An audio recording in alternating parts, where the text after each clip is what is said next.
বন্ধুরা, শীতের মৌসুমে কম বেশি সকলেই কিন্তু আমরা এই সবজিটা খেয়ে থাকি। তো আজকে একটা বিষয় দেখে কিন্তু আমার চোখ কপালে উঠে গেল।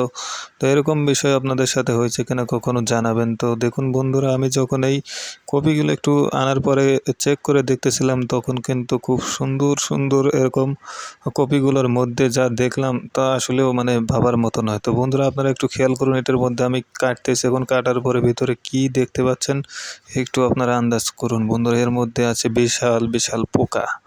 তো এগুলো যদি আপনারা না দেখে কেটে ফেলেন অথবা ধোয়ার সময় না দেখেই খেয়ে ফেলেন, তাহলে আপনাদের কি হতে পারে অবশ্যই কিন্তু জানেন সকলেই। তো সাবধান থাকবেন, এইসব কপি আপনারা বাজার থেকে কিনে আনার পরে অবশ্যই ভালোভাবে কেটে ধুয়ে চেক করে তারপরেই কিন্তু রান্না করবেন, না হলে কিন্তু আপনার অনেক বড় সমস্যা হতে পারে। তো দেখুন বন্ধুরা, এটার মধ্যেও কিন্তু অনেক বড় একটি পোকা রয়েছে।